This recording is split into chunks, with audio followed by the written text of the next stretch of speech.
Pre market show morning show नाम ये host Mohammad यासर। Programme में बात होती है जी कुछ स्टॉक मार्केट के हवाले से, कुछ इकोनॉमी को डिस्कस करते हैं प्रोग्राम के अंदर, और स्टॉक मार्केट के अंदर कौन सी ऐसे एरियाज़ हैं जहाँ पर जो इन्वेस्टमेंट की जा सकती है। प्रोग्राम में ख़ास तौर पर ये डिस्कस किया जाता है, अपने एक्सपर्ट से राय ली जाती है उनकी, और प्रोग्राम में कुछ गुफ्तगू होती है इकोनॉमी के हवाले से। इकोनॉमी की बात हो रही है तो मॉनेटरी पॉलिसी का फ्राइडे के दिन अनाउंसमेंट हुई है, उसको भी आज प्रोग्राम में डिस्कस करेंगे कि क्या इम्पैक्ट उसका पड़ने वाला है। स्टॉक मार्केट के पॉइंट ऑफ व्यू से कितना हेल्थी साइन है डिस्काउंट रेट को मेंटेन रखना है, इसके ऊपर प्रोग्राम में बात की जाएगी। और दूसरी चीज़ें हैं प्रोग्राम में आज आपके साथ शेयर करेंगे।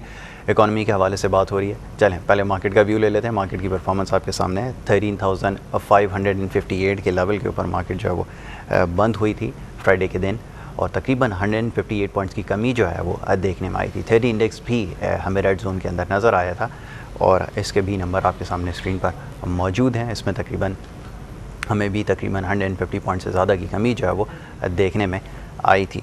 तो ये आपकी स्क्रीन पर इस वक्त मौजूद हैं, और वॉल्यूम्स का भी अभी आपको नंबर्स नज़र आ रहे हैं, क्योंकि जो स्क्रीन है वो रीसेट है। इस वक्त तमाम नंबर्स जो हैं वो रीसेट हो चुके हैं। तो ये फ्राइडे के दिन की परफॉर्मेंस है जो आपके सामने इस वक्त मौजूद है। अगर हम ओवरऑल बात करें, अगर वीक ऑन वीक बेसिस के ऊपर परफॉर्मेंस की बात करें, तो हमने देखा कि इसमें तकरीबन 2.3% का चेंज जो है वो देखने में आया था। कमी जो है इसमें देखने में आई है, 2.3% की कमी जो है हुई है वीक ऑन वीक बेसिस के ऊपर। और ये एक बड़ी इंपॉर्टेंट चीज़ है जिसके ऊपर बात कर रहे थे हम थ्रू आउट द वीक, हमारी डिस्कशन रही है, और वॉल्यूम्स भी काफ़ी हद तक जो है वो कम हो गए। 476.33 मिलियंस का जो है वो टर्नओवर रहा है। तो ये मार्केट की ओवरऑल परफॉर्मेंस ही वीक ऑन वीक बेसिस के ऊपर हमने देखा कि सेलिंग ही डोमिनेंट हमें थ्रू आउट द वीक नज़र आई। क्या रीज़न्स हैं, इसके ऊपर बात हो रही थी। फ्राइडे के दिन भी गुफ्तगू जारी थी कि मार्केट के अंदर कौन सा ऐसा प्रेशर है जिसकी वजह से जो है वो सेलिंग ज़्यादा देखने में आ रही है। फॉरेन इन्वेस्टमेंट के हवाले से अगर बात करें तो फॉरेन इन्वेस्टर भी ऑल टाइम हाई सेलिंग जो है वो 8 मंथ्स की नज़र आई थी मार्केट के अंदर हमें, और इसके अलावा इंस्टीट्यूशन की भी हमें जो है वो सेलिंग नज़र आई। लेकिन लोकल इन्वेस्टर की जानिब से या रिटेलर्स की जानिब से हमें थोड़ी सपोर्ट मार्केट को मिलती हुई नज़र आई। वॉल्यूम्स का टर्नओवर भी जो हमने देखा काफ़ी जो है वो कम हो गया था मार्केट के अंदर, और वो हमने देखा कि डेली बेसिस के ऊपर उसके अंदर ग्रेजुअली बहुत तेज़ी से कमी जो है वो देखने में आई थी। बहरहाल ये तमाम चीज़ें हैं, इसको आज प्रोग्राम में डिस्कस करेंगे। लेकिन सबसे पहले आपका तारुफ कराऊँ अपने मेहमानों के साथ। हमारे साथी एंकर तारिक खान, जावेद अली नासिर साहब दोनों यहाँ पर मौजूद हैं। आप दोनों हज़रात का शुक्रिया प्रोग्राम में ज्वाइन करने के लिए। तारिक साहब से गुफ्तगू का आगाज़ करते हैं। मार्केट की परफॉर्मेंस की बात हो रही है। मार्केट के अंदर हमने देखा करेक्शन नज़र आई। फ्राइडे के दिन अमूमन होता ही है कि हम कहते हैं कि फ्राइडे का दिन है तो थोड़ी ज़्यादा सेलिंग नज़र आती है एक अमूमन, लेकिन 150 पॉइंट से ज़्यादा की सेलिंग करेक्शन जो हमें नज़र आई, और थ्रू आउट द डे वो जो है हमें देखने में आई। 100 पॉइंट से ज़्यादा की हमें जो है कमी एक लेवल के ऊपर देखने में आती है, और वो जो ट्रेंड था मार्केट के अंदर वो कंटिन्यूस रहा है फ्राइडे के दिन भी। तो तारिक साहब, किस तरह आपने मार्केट की परफॉर्मेंस देखी? कौन सा ऐसा प्रेशर है मार्केट में जो आपको नज़र आ रहा है? अगर आप पूरे वीक की देखें तो ठीक ठाक मार्केट गिरी है। उसमें 16-17 मिलियन डॉलर्स की नेट सेलिंग है फॉरनर्स की, एक फैक्टर वो। और ये फ्राइडे के करीब आते आते ये जो सीजीटी का जो ऑर्डिनेंस आया है तो उसको चैलेंज करने की कोशिश की जा रही है एक पार्टी की तरफ से। इसने भी थोड़ा सा वे इन किया है इस फैक्टर को, इसमें डाउनफॉल में इसकी भी कंट्रीब्यूशन मुझे लगती है। तीसरा फैक्टर जो मुझे लगता है वो ये है कि जिस चीज़ को यहाँ डाउन प्ले करने की कोशिश की जा रही है वो अमेरिका पाकिस्तान के ताल्लुकात हैं। पेनेटा का जो कल का बयान आया है वो तो ऑलमोस्ट कन्फ्रंटेशन की तरफ जा रहा है। वो कह रहे हैं जी हमने ड्रोन अटैक हमने कर रहे हैं और करते रहेंगे। We are fighting a war against terrorist in North Waziristan, FATA generally. और जो उन्होंने लास्ट वीक लीबी को मारा, या लीबी को, वो उनके ख्याल में बहुत बड़ा उनका vindication of their moral stand है कि Indeed al Qaeda is present in Phata, and number 2 उसका आदमी जो वहाँ से मिलता है, और वो अब हक्कानी ग्रुप के ऊपर बिल्कुल आ गए हैं कि you have to do something about Haqqani group. अच्छा, अमेरिका आपको पता है बड़ी एम्बैरेसिंग सिचुएशन में है, जनरली जंग हार रहा है। फ्रांस में इलेक्शन हुआ, पॉपुलर इलेक्शन हुआ, उन्होंने ऐलान मैनिफेस्टो में डाल दिया था कि हम अफगानिस्तान से विड्रॉ करेंगे। अब वो अगले महीने विड्रॉ कर रहे हैं, which is very embarrassing situation for America. America is in a very bad situation in Afghanistan. अब हमें ये चाहिए कि उसको किसी तरह फैसिलिटेट करके यहाँ से जाने दें, ना कि उससे हम कोई कन्फ्रंटेशन में आ जाएं और बहुत बड़े नुकसान उठा ठीक रहे है। हैं। अली नासिर साहब, कुछ मार्केट के हवाले से बात हो रही थी, तो फ्राइडे के दिन परफॉर्मेंस हमने देखा कि करेक्शन मार्केट ले रही है। बहुत सारे रीजंस थे। एक रीज़न तारिक साहब ने जिसका भी जिक्र किया, CGT का जो ऑर्डिनेंस है उसको जो है एपेक्स बॉडी के अंदर जो वो चैलेंज करने की बात हो रही है, उसका इम्पैक्ट मार्केट ने लिया। ऑन दी अदर हैंड अगर हम देखें मॉनेटरी पॉलिसी, तो हमें एक अच्छा साइन मिला मॉनेटरी पॉलिसी के हवाले से। इकॉनमी के पॉइंट ऑफ व्यू से किस हद तक जस्टिफाइड है उसके ऊपर तो अभी बात करेंगे, लेकिन मार्केट के पॉइंट ऑफ व्यू से जैसे एक्सपेक्ट किया जा रहा था कि 12% के ऊपर होल्ड करेंगे, तो स्टेट बैंक की जानिब से 12% के ऊपर होल्ड किया गया। इम्पैक्ट इसका पड़ना ये चाहिए था कि मार्केट के अंदर हम देखते कि तेज़ी नज़र आती, या मार्केट के अंदर हम देखते थोड़ा सा अपसर्ज जिसको हम कहते हैं मार्केट के अंदर नज़र आता, वो नज़र नहीं आया। और अनफॉर्चुनेटली बजट के बाद से जब हमारी डिस्कशन जारी है कि बजट के बाद मार्केट को कोई ट्रिगर मिल जाता है, बजट की सूरत में मिल जाता है, तो मार्केट के अंदर तेज़ी देखने में आ सकती है, लेकिन वो भी अब तक ऐसा स्टार्ट नहीं हुआ। तो किस तरह देख रहे हैं फ्राइडे की परफॉर्मेंस, और मैं चाहूँगा थोड़ा सा एनालिसिस करें ये जो वीक ऑन वीक बेसिस के ऊपर परफॉर्मेंस के अंदर जो डिक्लाइन आया, इसको आप किस तरह देखते हैं? देखिए, इसमें यासिर एक बहुत एसेंशियल चीज़ ये है, वॉच द ग्राफ। बिल्कुल। और अगर इसकी टेक्निकल एनालिसिस करेंगे तो पिछले ईयर की year on year week on week basis के ऊपर अगर देखा जाए तो हम मार्केट को बेहतर असेस कर सकेंगे। अच्छा, एक चीज़ आपने शुरू में मेंशन कर दी कि फ्राइडे अमूमन एक ऐसा दिन होता है जिस दिन कुछ इन्वेस्टर्स अपनी पोजीशंस को स्क्वायर ऑफ करते हैं, बेच बाज के तमाम प्रॉफिट्स को रियलाइज़ कर लेते हैं या लॉसेस को रियलाइज़ कर लेते हैं, अपनी पोजीशंस जो है वो नई सेट करते हैं फॉर मंडे। ठीक है जी, क्योंकि 2 दिन के इवेंट्स उनको ऐसा महसूस होता है। हमारे यहाँ मॉनेटरी पॉलिसी की भी एक ऐसी चालाकी शुरू की गई है कि उसको निकाला उस वक्त पे जाता है जिस वक्त पे मार्केटें बंद हो चुकी होती हैं, बैंकारी निज़ाम छुट्टियों पे होता है, तो हम फिर वो चालाकी से उसको हम इंट्रोड्यूस करते हैं। अपनी तरफ से हम समझते हैं कि हम बहुत होशियार हैं और हम इम्पैक्ट जो है वो उसका आने नहीं देंगे, माइंड यू। लेकिन इंपॉर्टेंट ये होता है कि इम्पैक्ट उसका आए। उसकी वजह आपको बताऊं, क्योंकि रियलिस्टिक इवेंट्स जो हैं वो मार्केट पे रिफ्लेक्ट होने। बिल्कुल बिल्कुल। आपने अगले दिन बड़ी अहम बात की थी कि हम एक छोटी सी मईशत है, मईशत हम छोटी सी हैं, मुल्क हम बहुत बड़ा है, मईशत हम छोटी सी हैं with regard to our fundamentals. बिल्कुल बिल्कुल। और बातें हम करते हैं बड़ी बड़ी। बिल्कुल। ठीक है, हरकतें हमारी होती हैं ओछी ओछी। देखिए, मैं आपको कह सकता हूँ मीडिया के ऊपर, तो ये हमें खुद को करेक्ट करना पड़ेगा कि we are not so big कि हम इतने टेक्निकल, इतने सियासी साजिशी माहौल पैदा करें जैसे कि पार्लियामान में होता है या सियासतदानों में होता है, वो मईशत में पैदा करें। मेरे ख्याल से इसको ये तो एक रीज़न है। अच्छा, दूसरी बात ये कि हम पेपर आउट करने के माहिर हैं। पेपर आया नहीं, पहले मॉनेटरी पॉलिसी, मोहल्ले का हर बच्चा पान वाले से पूछने वो कहेगा 12% पे रुकी। बिल्कुल बिल्कुल। क्यों? Why are you letting out the secret? ये तो एक सीक्रेट है भाई। फिर अगर आपने बताना ही है, अगर आप कोई भी information prior to its proper timing disclose करते हैं, इट्स अ मेजर प्रॉब्लम। मैं आपको भी बता रहा हूँ, क्योंकि किसी भी इकोनॉमी के अंदर एक स्पेसिफिक स्टेटिस्टिक है, उसका अपना एक टाइम। बिल्कुल।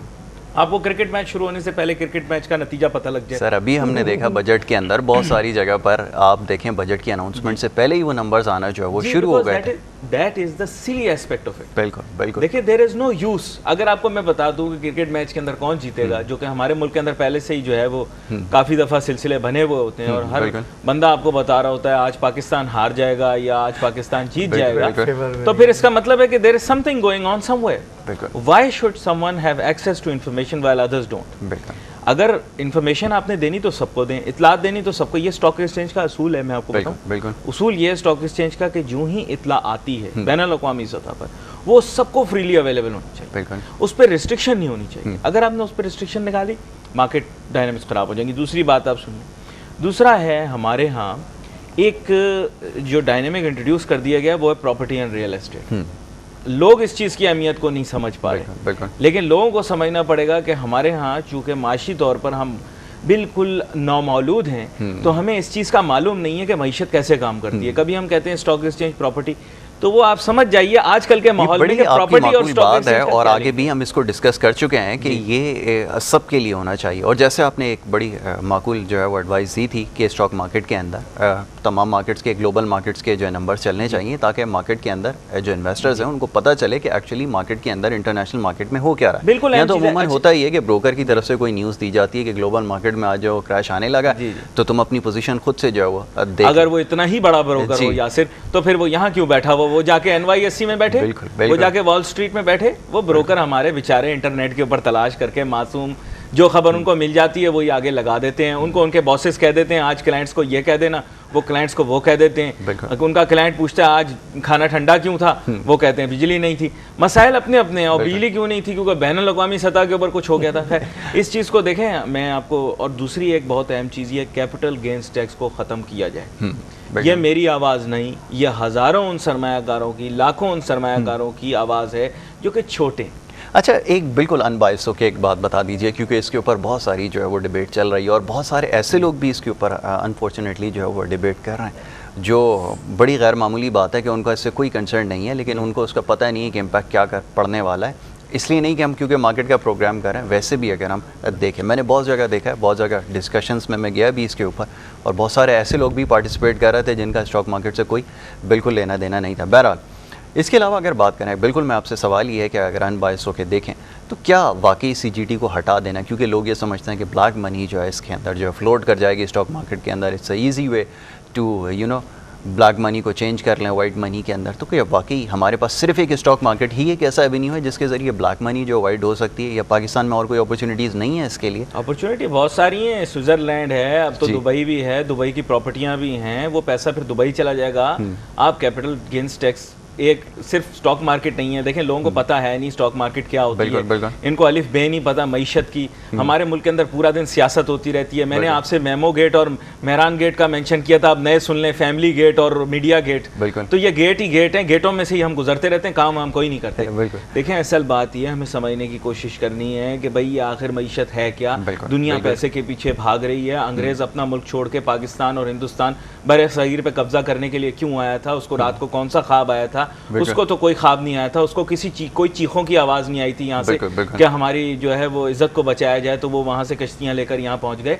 ये सब पैसे नोट पैसे के पीछे आए थे, नोट पैसे से ही हम पर हुकूमत कर रहे हैं। लियोन पिनेटा के बयान की भी ये बात कर रहे हैं, हम उनके बयान को ध्यान ना देते अगर वो हमें पेमेंट ना कर रहे होते। आजकल पेमेंट पे चल रही है, बड़ी मशहूर कहावत है, मैंने नोट वखा मेरा मूड बने। ये सारा सिलसिला यही चल रहा है हमारे मुल्क के अंदर। और जरदारी साहब हों या गिलानी साहब हों या बाकी तमाम लोग हों या जितने स्कैंडल हों, उनकी बुनियाद क्या है? पैसा है। पैसा पैसे को समझे, पैसे की अहमियत को समझे। ये सियासतदान आपस में क्यों लड़ रहे हैं? पैसा। आपस में ताजिर बिरादरी क्यों लड़ रही? पैसा। ताजिर बिरादरी स्टॉक एक्सचेंज के खिलाफ क्यों है? पैसा। स्टॉक एक्सचेंज इंडस्ट्री के खिलाफ क्यों है? पैसा।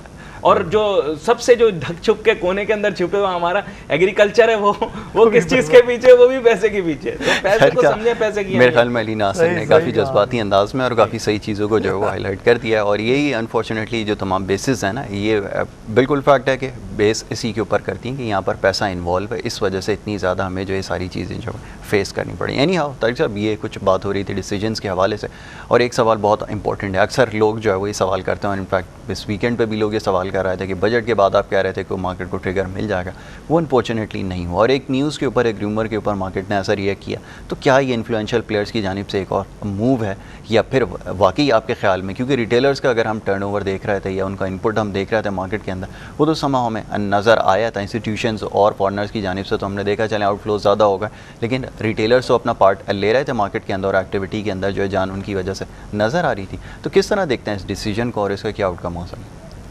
देखिए पिछले एक, अच्छा तारिक साहब, मैं आपका जवाब लूँगा, लेकिन यहाँ पर जो है मार्केट का जो है वक्त हो गया है और ओपनिंग बेल के बाद देखते हैं मार्केट की क्या पोजीशन है इस वक्त, मार्केट का आगाज़ किस तरह हुआ, पहले ये देख लेते हैं, उसके बाद अपनी गुफ्तगू को जारी रखेंगे। तो मार्केट का आगाज़ आज देखते हैं कि किस तरह हो रहा है। आपके सामने स्क्रीन मौजूद है, 100 इंडेक्स जो है वो 13,601 के लेवल पर मौजूद है और 42 पॉइंट का इजाफा अब तक देखने में आया है। 30 इंडेक्स 11,744 के लेवल पर मौजूद, इसमें तकरीबन 35 पॉइंट्स का इजाफा अब तक देखने में आया है। ऑल शेयर इंडेक्स 9,579 के लेवल पर मौजूद है और इसमें तकरीबन 29 पॉइंट्स का अब तक इजाफा हो चुका है।